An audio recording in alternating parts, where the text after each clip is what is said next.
All right. Baylor women's basketball has had some All-Americans. They've had players who have been incredibly fan favorites, been both. Melissa Jones, perhaps in all of that time, as popular a player that's ever played for the Lady Bears, and she now joins us from Colorado on SicEm365 Radio. Did you ever... Well, how you doing? It's a hell of I'm great, thanks. How are y'all doing? We're doing great. It's a hell of an intro. You gotta reach it now because, but it's true, Melissa. That did you ever feel? Did you ever realize how popular you were with Lady Bears fans when you were there? I don't know why. They must have been skewed by their imagination somehow. They've been more than sweet to me, and it should be reciprocated the opposite way. Melissa, though, it was your style of play, though. You were kind of a graceful wrecking ball at times. You weren't afraid to mix it up. You played hurt. You played with your eye. All of that stuff. Did you ever? I mean, is that the way you played when you were a little kid, where it was just like, I'm gonna get dirty? Absolutely. Well, that's what happens when you grow up with three older brothers, right? And I knew that I wasn't always going to be the most athletic, run the fastest, jump the highest, whatever it may be. But I bet there's nothing that you can do to outcompete me or to work the hardest. So that was always my mentality. Yeah. What did you call a graceful wrecking ball? Yeah, that's probably a graceful wrecking ball. Yeah. But you were not afraid to mix it up. You played along players that were generational. Obviously, Brittany Griner. You played along some others that were amazing as well. In the end, and I don't bring this up as a negative. You guys were obviously really, really good. Is there anything that you didn't get when you were there that you regret? There is nothing at all during my entire experience that I didn't receive or that I regret at all. I mean, it was just even the lows compared to the highs, all of it made a true experience for a college athlete. Couldn't have been more blessed. Melissa Jones, former Baylor Lady Bear, with us on SicEm365 Radio. You do know that not many people at Baylor, in fact, the policy is about retired numbers. There's none. But women's basketball does have some. What did it mean to you when you were told your number would be retired and put in the rafters at the Farrell Center? It's still hard to even fathom that even happened to this day. When you play against the Brittany Griners, the Sophia Youngs, the Odyssey Sims, I mean, just All-Americans, it's unfathomable that I can even be compared, because that is so not true. I don't know how that was even possible, but sure. I mean, when you watch movies as a kid, that's like your one goal as an athlete, for something like that to happen. It really, truly is a dream come true. What are your thoughts about Nicki Collen? I know you have not yet met her. You and I traded a couple of text messages about her taking over the program. What have you heard, and what do you know, if anything? I am so thrilled for her. First of all that I've heard about her is that she is just an absolute gem, and she is just pure, honest, authentic, the whole total package. And coming to Baylor, I just wish her the best of luck. I'm here to support her from afar, and I couldn't be more thrilled for just her herself and her family, but for the university and the coaching staff and players as well. What was the year, just take us back, when you guys had to play A&M a bunch of times, and then four times, and that fourth time was the one where Gary Blair finally kind of chipped away at you guys. What was that like in the locker room, knowing you had to keep going back to that well, especially earlier than you probably should have if the seating had been done the right way? And can you rephrase that one more time? I'm sorry, you kind of broke up on me. Oh, the year you guys played A&M four times, the fourth game, Gary Blair, and they finally chipped away at you. They wound up winning the national championship. You guys knew you were going to have to play that game eventually, but you had thought maybe it would be in the Final Four and not before then.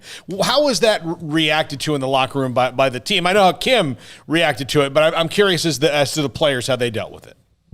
Well, I mean, of course, any loss you're always going to want to learn from it. It just happened to be one of the most devastating losses, and I think we were all a bit bitter. Just the fact that you've already played a team 3 times. Why are they even on the same side of the NCAA bracket, right? Mm-hmm. But we were trying to, I guess, you try to make excuses for it. But at the end of the day, it's the way we played, the way we performed. Did we really truly leave everything out on the floor, or were we timid? Did we just have that mindset every now and then you're going to lose? You can't win 10 out of 10 games against an opponent. They win one every night. Like, I don't know. It was just a rough all around. A loss is never good, and I think that just was a dagger. I'll never forget the fact that after the game, you mentioned devastated. You were crushed beyond belief, weren't you? Because we couldn't, there's the podium after the game, winning and not, or and you guys won 99% of the time. But I remember when we tried to see if you could talk, and Julie Bennett, God bless her, she said no. Can you try to explain where you were at that moment? Well, when your college career comes to a standstill or comes to an end, and dealing with my eye injury and knowing that I was most likely going on to the next level, because obviously that played a huge part of how I performed on the floor. You worked your whole life. That's what you grew up as your dream as a little girl. Everything towards that in one game, in that instance, that it is all crushed. And now it's like, what do I do with my life? Like I was just lost. What do I do? It was just so confusing. It was hard to all take in at once, and it was just emotional. How did you How did you adjust so quickly to essentially playing with one eye? It was very difficult because it started off like I couldn't see out of it at all. Then it turned into like a fuzzy black, and then the bright lights would cause headaches. So that's why I started wearing the sunglasses. And then it was like I could see a little bit more fuzzy black, if that makes sense. And then I could start seeing like figurines, but I still couldn't make out like who someone was. I could with like both eyes, but like if I just looked out of that eye, I could just see figures. And like today, it's still not fully healed. It goes in and out, which is weird. It seems like at moments I'll have perfect vision, and then it fades away. So it's still not fully healed, and it's definitely been a depth perception issue. It's hard to drive at night still. It's definitely been a life adjustment. I kind of have I think I know here, but there was no way in hell you weren't going to play again. You missed, I think, the next game, and then you played well. But what would it have taken, like a shotgun to keep you off the basketball court? I don't think there's anything that could have kept me off that floor. And I know they were kind of pressing at the fact, like, is this something that we should be comfortable with? And I was determined. I was in the gym. I know our athletic trainer, Alex Olson, he was there rebounding for me, just helping me out nonstop, seeing how I was doing. Physically I was fine. It was just, how am I going to shoot free throws? How am I going to be able to, see the person I'm guarding in comparison to where the ball's at on the floor, stuff like that. But whatever it was going to take, you bet I was going to put the time in. Melissa, I know that you are an outdoors person like no other. That you are fishing, hunting, whatever. What's been the biggest outdoors event? Because again, COVID, we couldn't do much, but you can still get in the outdoors. What was the biggest outdoors adventure you've had in the last year or so? Oh, golly, put on the spot. I've gone fishing a few times. I've caught some pretty monster perch about the size of my palm. Wow. Unfortunately, I haven't had any great hunting or fishing experiences this past year, but I've been doing a lot of hiking, or I did there for a while, which was nice. But anything just to be outside. I'm not sure. Are you still with? Is it Ship Sherpa? I work with the owner of Ship Sherpa, Kermit Farmer. I'm working with a couple of things with him on the side. Okay. But then up here in Colorado, I'm working for Cabela's right now. Okay. So well, if the outdoor side of me is perfect. Yeah. Yeah, I was going to say. I mean, my goodness. Other than being maybe in Alaska or somewhere else. So, if in fact you were offered to go on some sort of a hunting trip, where would you want to go, and what would be who you would want to maybe encounter as an animal? Yeah, a dream trip of mine is to go to New Zealand and shoot a red stag. I guess that's my all-time goal, hunting-wise. Paul, you ever seen? Show me a picture. Yeah, they're big. They're they're huge. Yeah. There you go, right there. That's good. Lord, look at the. I mean that one's bigger by any standard. Look at this one right here. So. Yeah, that's my dream. That's my goal. I mean, that's literally Middle Earth where they shot The Hobbit, and it looks like an animal that would be in Middle Earth. I mean, that's exactly right. But they're huge. Melissa, what did you think about Coach Mulkey? We got a picture. That's unbelievable. The horns, whatever you would call that. Antlers. The antlers. Yeah. Antlers. Yeah. Melissa, obviously, Coach Mulkey's at LSU. It's been a while. I asked you about Nicki Collen. Did you talk to her at all during the possible transition or when she left the program? Have you your thoughts about it? No, I did not talk to her prior. I know I've only been in communication with her since she got the position and going back home to Louisiana. And just as much for Coach Collen, I am just as thrilled, obviously more personal with Coach Mulkey, for her to, like, whatever, she's got grandchildren and grandchild, another one on the way. And you got to be stoked for her to go back, family and friends, and just kind of, I don't know. I'm just so stoked for her as well. When people feel like when there's a coaching change, especially when you have someone who's a Hall of Fame coach who's won a bunch, and they get nervous about whether the standard could stay the same, what would you say to them? What would you say to Lady Bears fans? You know, I read something that I think it was Coach Collen that said, like, it's going to be very hard to fulfill a Kim Mulkey, like, shoe.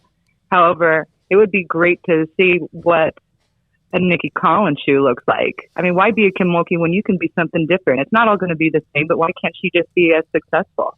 So I'm more optimistic like that because I believe in her already. Yeah, and you can't wait. You told me you can't wait to see her one day. You want to get to meet her? Oh, absolutely. Hopefully in the near future, but if not this fall, I know I'll be down quite a bit. So, what do you think about Nalissa Smith when you watch her, Queen Egbo when you watch her, and some of the others they have? Oh my gosh, it makes me feel so unathletic. I'll tell you what.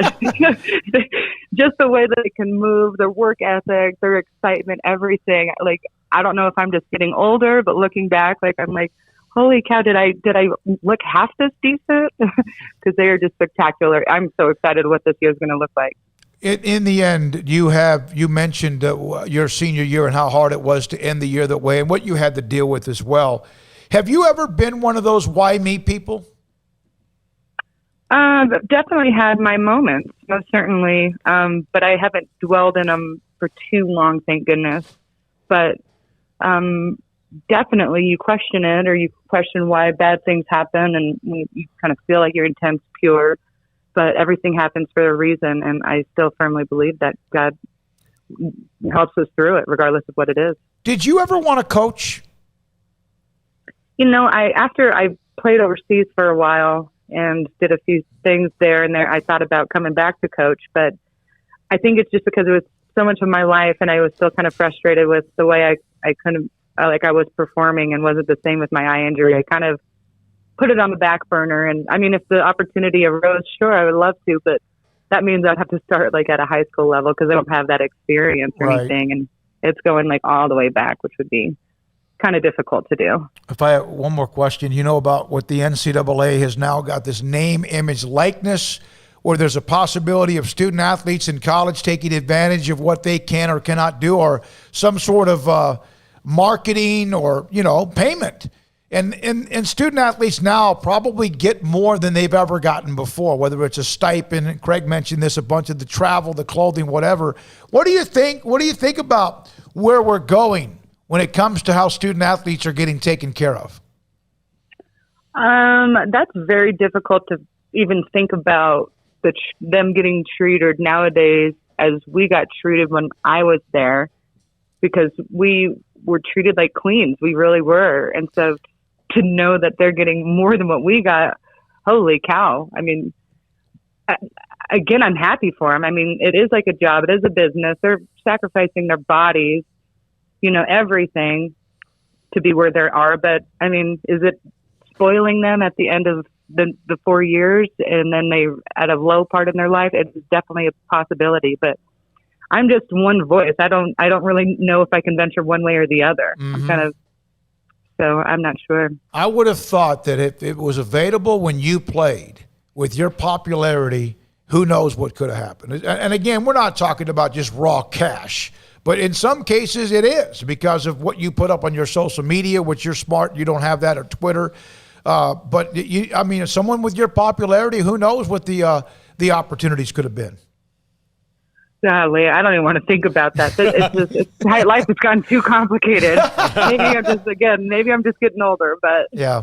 Oh boy. Great to talk to you, Melissa. Always has been great to talk to you. You're a class act. Thanks for everything. Appreciate you. Well, thank you all so very much, and tell the Baylor community I say hi. I miss everyone. Absolutely, we will. That's Melissa Jones, rock star. We're part of that great run when they her last year, though, was before the 40-0 year.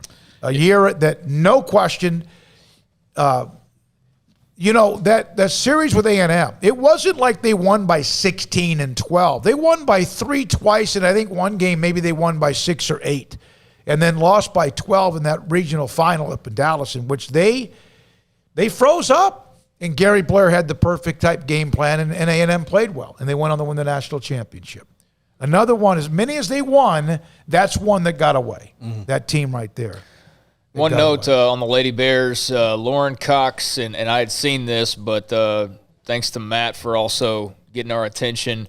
Lauren Cox will play for Hatay BSB in Turkey as part of her first overseas season. So Lauren Cox, after the injury, getting back to normal herself, and of course a lot of WNBA players play both here for that season and then go overseas to make more money, and Lauren will be in Turkey, so congratulations to her on